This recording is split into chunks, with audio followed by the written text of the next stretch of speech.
Hi friends, I am Dr. Krishna Kumari. Welcome to Sparsh Homoeopathy. Today our topic is Sulphur. Sulphur is the king of ancoric remedies. It is a non-metallic element with a symbol S and atomic number 16. It is found in the periodic table in the group 16. It is yellowish in color and flammable in nature.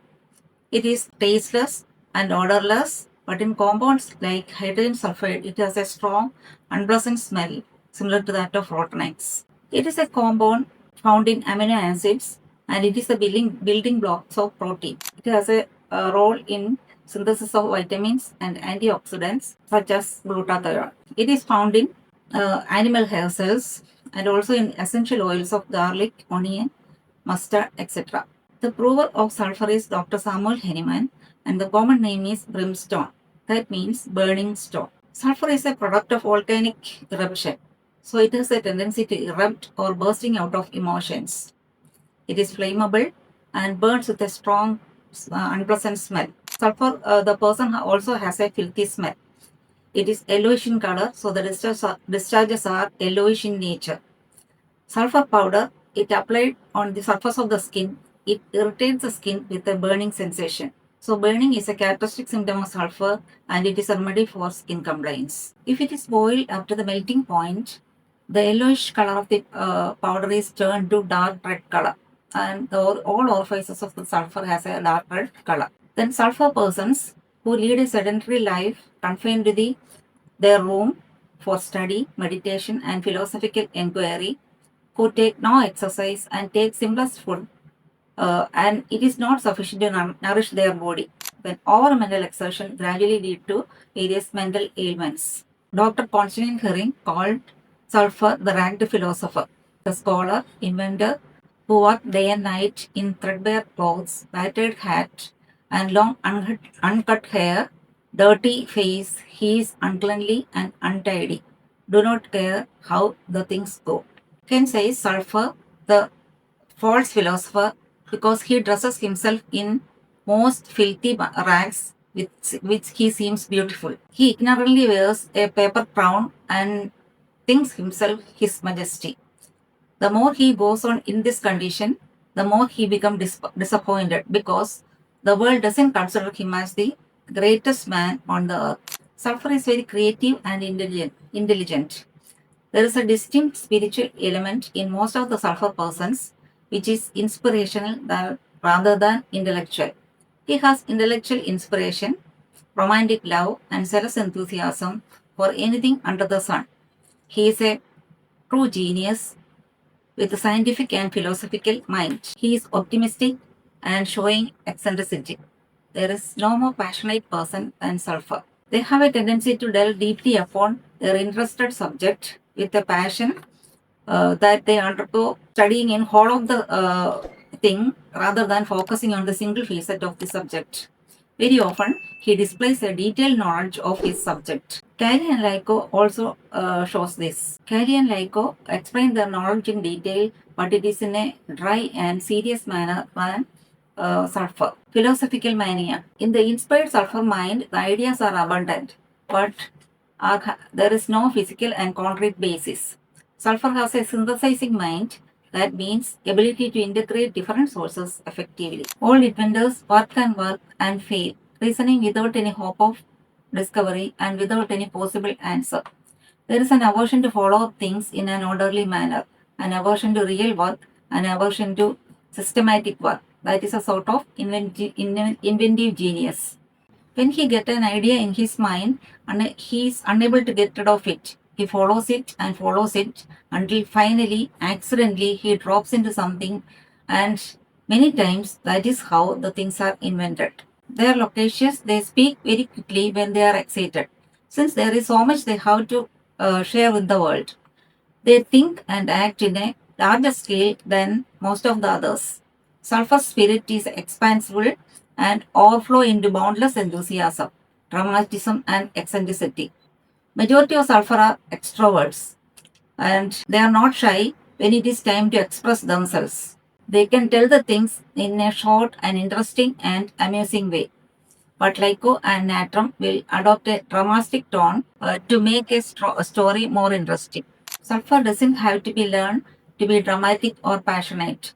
He can relate all the people irrespective of caste, class and creed. Lyco wants to show their knowledge and is more self-conscious and far more offended when contradicted. Natrum, who have to quite a lot of self-confidence, wants to be liked by everybody, who is extremely courteous. They will talk about anything in a polished way. There is no real feeling behind their talk. And if all we can see that it is all an act designed to impress others. Sulphur do not care they impressed you or not, since they are too interested in the subject of conversation, too involved in simple pleasure of sharing their knowledge in a warm and enthusiastic way with others. They conduct marvelous lectures because they have brilliant understanding of the chosen field. They pay little regard to material things that include state of body, house, bank balance, etc. Their courage and leadership quality impress others to follow him. Sulphur, like Naxomica, is a natural leader and cannot bear to be bossed by bureaucrats. Sulphur prefers to adopt some basic values such as honesty and non-interference in the affairs of others, and get on with his life without thinking too much about morality. But arts and natrum stick on rigidly on these moralities. Sulphur will sit and meditate continuously without concentrating in anything. Dullness and confusion of ideas, weak memory, and especially this weak memory to names. They forget recent events and remember past events. While reading, writing, they make mistake or misplaces words. Aversion to everything, aversion to movement, aversion to their own business. There is a satiety of life and longing for death. The mind and body are very lazy, too lazy to rouse himself and too unhappy to live. Hypochondriasis throughout the day, and he is merry or happy in the evening. Hypochondriasis from suppression of corruptions. He sit around and do nothing, and nothing appeals him, and nothing give pleasure. Indifference, but the indifference is not like that of sepia, phosphorus, and fluoric acid. Here, the sulfur has a disgust for everything. In other remedies like sulfur, sepia, fluoric acid, phosphorus, etc., there is an indifference to their beloved ones or relatives. One is platina, but sulfur is not far from it. They compete with lycopodium and nux for their biggest ego, and more egoist than phosphorus and tuberculum, and certainly more than natrum. Sulphur talk with excessive pride and self-satisfaction about the achievement, possession, and abilities. There is more subtle boasting than that of lycopodium. Sulphur businessman and sulphur performer is very efficient in promoting themselves to the public, like Naxomica and Ignitia. Most sulphur men think that they are superior to other men and women. Even though they are arrogant and haughty, there is a kind soul protecting women and complimenting them. But he expecting them to wait on him and assuming they have no brain. Another important character of sulphur is selfishness. He has no regard for the wishes and desire of others. There is an absence of gratitude. Everything is contemplate is about the benefit of himself. Sulphur child is aggressive, unwilling to cooperate, and is attributed to selfishness. Calcarea children can also be independent but are less aggressive. Sulphur husbands are very lazy and selfish, and thinking that they are the breadwinners, and it is women's responsibility to take care of home and children. The long-suffering wife finally loses her temper, and he calls her a foolish, hysterical woman. Sulphur's neglect of his wife and children is in direct proportion to the amount of charm he expressed upon pretty women. Sulphur has a large appetite and irresistible attraction to women. Like lycopodium, sulphur is also a womanizer. He justifies this behavior by clearing that they have a lot of love in their mind, and that has to be shared around. When they fall, they react like children, crying and looking for sympathy or for something to blame. At such time, it may lose all motivation for living, too lazy to rouse himself and too unhappy to live. In such state, Sulphur will often depend on a female friend to motivate him or pull him back to life. All opportunist persons like lycopodium, phosphorus, mercury, etc., sulfur also irresponsible. He make regular promises to others, wife, children, and other family members, and regularly forget. And instead of it, he arranged something else. Gradually, family learned to ignore his promises and realize that they cannot rely upon him. Religious melancholy, not meditating upon the rational religion, but on foolish ideas, the patient meditate on who made God. Then fantastical kind of philosophy that has no basis. He is praying constantly and uninterruptedly without going out of their room and think that he has sinned away and the days are his days of grace. Anything to which he is attached is his own soul's salvation. Sulphur are dirty looking persons who are always thinking about or speculating on religious and philosophical subjects. Sulphur is oversensitive to filthy odors, but he eat filthy substances. The child eat catarrh discharges from nose. He become nauseated even from the odor of his own body and his own breath.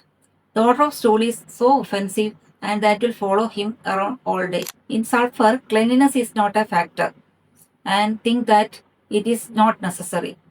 And he is totally untidy and it does not bother him. Can compare sulphur with arsenicum album in the cleanliness. And ars is very fastidious and it is exactly opposite to sulphur. And ars need everything in neat and tidy. Sulphur students will leave books piled up in an indiscriminating manner, and there is no order, a state of uncleanliness. He put on a shirt that he has worn for many weeks. He would wear the shirt till it is torn off from the body. Sulphur little ones make their clothing dirty so fast. Child is extremely pleased with their possessions. He is proud of them and talk of them and displays them. However, cluttered and messy in his room, he knows exactly where everything is and can't bear to be have anything around. The pocket of sulphur is filled with his favorite objects. The child may have an astonishing money sense also. Vitolkas thinks that there are two types of persons. The one is philosophical type. They are intellectual, reclusive, child who live alone and avoid other people. And they are stoop-shouldered, tall, lean, but very weak in terms of physical activity. Another one is practical type. They are robust, plethoric, non-intellectual, do not read book at all, and they play sports and showing their energy. Then they have do not have any intellectual curiosity, but have an inquisitiveness to their own work. We can talk to a sulphur anything. They will have always something to say, an unusual and a fascinating way. Sulphur tend to be less obsessed with the rights and wrongs of the world and less angry about them, especially if they do not concern himself or his loved ones. Then causticum feels so often if they come across injustice. Sulphur is more egoistic and more proud than causticum and less willing to sacrifice his leisure and pleasure for any means. Other common idealists are natrum and phosphorus. Phosphorus is more emotional, more sensitive, and more egoistical than sulphur. Phosphorus is less intellectual and more relating to people.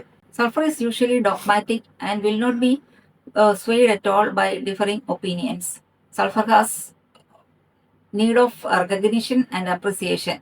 They want people around them to nod head and say yes, talking in such a way that they are looking for response from others and they need attention. The school child will talk in a loud voice and in a particular bad timing, so they will get attention from others. This is a story of romantic, sentimental, enthusiastic, thinker, scientist, inventor, and intellectual sulphur.